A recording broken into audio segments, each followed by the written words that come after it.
Have you ever wondered why the best student in your class is not the richest? Many of us know someone who was brilliant in school. They received top grades, went to a great university, got a high-paying job.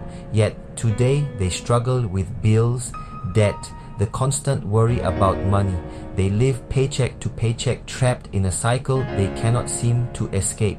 This person might even be you. On the other hand, we also see people who were not top students, who maybe even dropped out of school, but who are now financially free. The problem starts with our education system. Schools teach people to work for money, but not how money works. This lesson is financial intelligence, and it changes everything. There are two different kinds of intelligence that determine a person's success in life. The first kind is academic intelligence, or what I call school smarts. This is the intelligence that is measured by report cards, test scores, and university degrees. A person with high academic intelligence is good at memorizing facts, following instructions, and passing exams. They can write complex essays and solve difficult math problems. This intelligence gets you a good job and a steady paycheck. It is the intelligence of the employee and the specialist. The second kind of intelligence is financial intelligence, or what I call money smarts. It solves money problems, how to make it, manage it, protect it from being lost, and make it grow.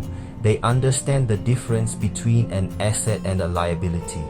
They know how to read a financial statement, the report card of the real world. Schools often punish traits that create financial genius, such as questioning authority and taking calculated risks. Consider two doctors. Both are very school smart. The first graduates with a huge student loan debt. She earns $300,000 a year, spends more, pays high taxes, and is trapped by expenses, working for money. The second lives below his means, pays off debt, buys assets, and soon becomes financially free. Most people follow a path that they believe leads to success, but it is actually a financial trap. I call this path the rat race. It begins with the advice our parents and teachers give us. Go to school, get good grades, find a safe, secure job. They graduate, get a job, start earning a salary. With that first paycheck, they feel rich, so they start spending, rent a nice apartment, buy a new car. Soon they get married. Two incomes feel even better. They buy a bigger house, a 30-year liability. Credit card bills arrive, property taxes pile up, car payments keep coming. They are now trapped. To solve money problems, they think earn more money, work harder, seek a promotion, get a second job, income increases, aus June cheaters, and so do taxes and expenses. They are like a hamster in a wheel. Scans, wake up, work for a boss, pay the government, pay the bank. This cycle is the rat race. In contrast, the rich teach a different path. The fast track, the path to financial freedom. It doesn't focus on getting a job. It focuses on building and acquiring assets. The journey begins with learning skills. Instead of working for a system, they build systems that make money whether they work or not. They buy assets, rental income, dividends, royalties. When passive income is greater than monthly expenses, you're financially free. To become money smart, a person needs to develop their financial IQ, a measure of the ability to solve money problems. There are 5 core financial IQs that your child must learn to become financially independent. The first is earning more money, the ability to generate income. Most are taught to trade time for money. High financial IQ earns by solving problems. A child can do chores or start a simple business, lemonade stand, lawn mowing service. The second is protecting your money. It's not how much you make, it's how much you keep. Two main predators, taxes and lawsuits. The rich use laws and structures to protect assets, teach kids to pay themselves first. Set aside 10% for investing before spending. The third is budgeting, a plan that tells your money where to go. Poor, expenses exceed income. Middle, income equals expenses. Rich, surplus to buy assets. 3 jars teach purposeful allocation. Leveraging is doing more with less. Investments are often other people's money for cash flowing assets. For kids, leverage is other people's time. Finally, investing is making money work for you and buy a share, back a small venture. Let money grow without active work. The best time to start teaching your child about money is now, no matter how young they are. Financial education is not a lecture, it is a conversation that evolves as your child grows. Make it interactive and fun. Learning about money should be hands-on, not a boring textbook. Children learn best by doing, by playing, by making mistakes in a safe environment. Do not be afraid if you do not know all the answers. You can learn together. Use clear jars. Spend, save, give, or invest. When they receive money, help them divide it among the jars. Board games like Monopoly introduce buying assets, collecting rent, and managing cash flow. As kids grow, earn through work, not entitlement. Create paid opportunities beyond normal chores.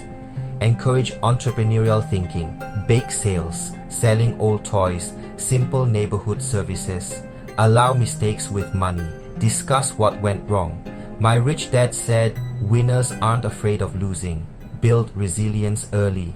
When it comes to money, most people think it is a game of numbers and logic, but money is an emotional game. Our decisions are driven more by feelings. The 2 most powerful emotions are fear and greed. When markets rise, greed takes over. When they crash, fear takes over.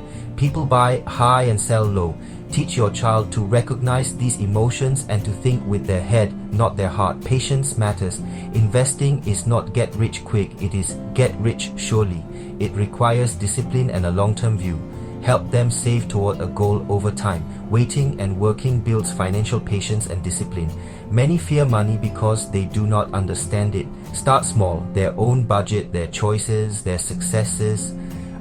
Teach emotional discipline. When mistakes happen, ask, what did we learn? When things go well, be humble and analytical. Understanding that money is an emotional subject is the key to mastering it. Strong financial education is as much emotional control as it is literacy. If you only teach one thing, teach the difference between an asset and a liability. This single concept is the foundation of all wealth. An asset puts money in your pocket, a liability takes money out. That is it. You do not need a degree. The rich spend their lives buying assets, others buy liabilities they think are assets. Your banker will call your house an asset, but for most, a primary residence is a liability. It takes money out monthly. Mortgage, property taxes, insurance, maintenance, utilities, outflow, not inflow. A second house rented out with rent greater than expenses is an asset. Money in every month. Draw 2 columns. Ask, does this put money in or take money out? Toys go to liabilities, interest earning savings to assets. A small vending machine that earns profit is a powerful first asset example. Use income to buy assets. Use new income to buy more assets. A growing cycle of cash flow. The poor have only expenses. The middle class carry liabilities that create more expenses. The rich build businesses, real estate, stocks, intellectual property.